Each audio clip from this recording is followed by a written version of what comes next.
রোজকার ব্যস্ত জীবন থেকে একদিনের ছুটি নিয়ে প্রাকৃতিক সান্নিধ্যে হারিয়ে যেতে চান? তাহলে চলে আসুন ধানবাদে।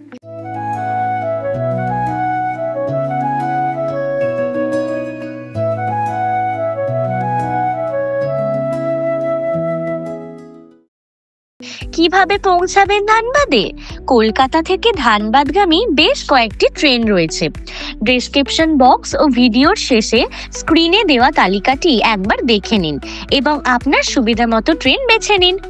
ধানবাদ স্টেশন থেকে গাড়ি বুক করতে হবে। প্রথমে ধানবাদ স্টেশনে নেমে সহজেই গাড়ি ভাড়া করতে পারেন। আপনি 5 সিটার বা 7 সিটার গাড়ি নিতে পারেন। ভাড়ার মধ্যে সেরকম কোনো পার্থক্য নেই।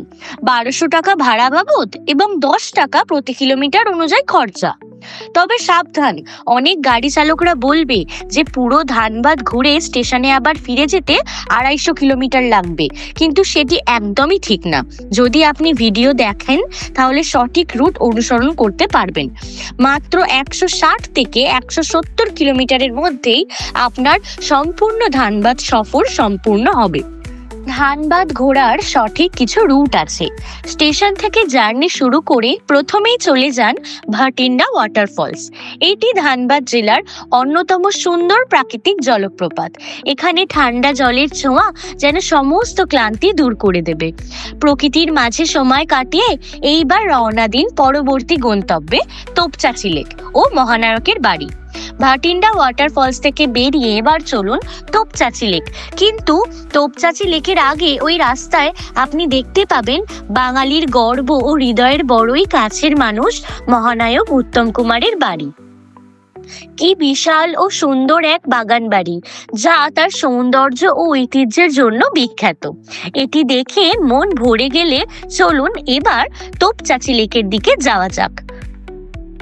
এ এক অনন্য নীল জলাশয়, যার চারপাশে পাহাড় ঘেরা সবুজ প্রকৃতির আপনার মন মুগ্ধ করবে।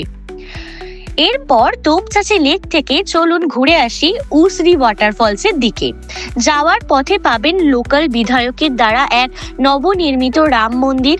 চাইলে সেখানেও ঢু মেরে আসতে পারেন। সাদা মার্বেল দিয়ে তৈরি এই মন্দিরটি সূর্যের আলোয় চকচক করে ওঠে, আর তার চূড়ার কারুকার্য দেখে আপনি মুগ্ধ না হয়ে পারবেন না। এরপর চলুন উসরি ওয়াটারফলসের দিকে। এই জলপ্রপাতটির বৈশিষ্ট্য হলো এটি সরাসরি নিচে নেমে আসার পরিবর্তে ধাপে ধাপে বয়ে চলে। বড় বড় পাথরের উপর দিয়ে প্রবাহিত জলধারা। উসরি ওয়াটারফলস ঘোরা হয়ে গেলে এবার ফিরে আসুন ধানবাদ স্টেশনে ও কলকাতা ফেরার ট্রেনে উঠে আবার রোজকার ব্যস্ত জীবনে ফিরে যান। কিন্তু আপনি যদি আরো একদিনের সময় নিয়ে থাকেন তাহলে আপনি পরশনাথ পাহাড়েও যেতে পারেন। তবে সেক্ষেত্রে আপনাকে মধুবনে এক রাত থাকতে হবে। পরশনাথ যাত্রার পুরো ভিডিও দেখতে চাইলে কমেন্টে অবশ্যই জানাবেন। আমাদের Kolkata to Jharkhand part 2 video খুব শীঘ্রই আসবে। ভিডিও কেমন লাগলো ও আরো কোনো তথ্য জানতে হলে কমেন্ট করে আমাদের জানাতে ভুলবেন না। ভিডিওটি ভালো লাগলে লাইক ও শেয়ার করুন।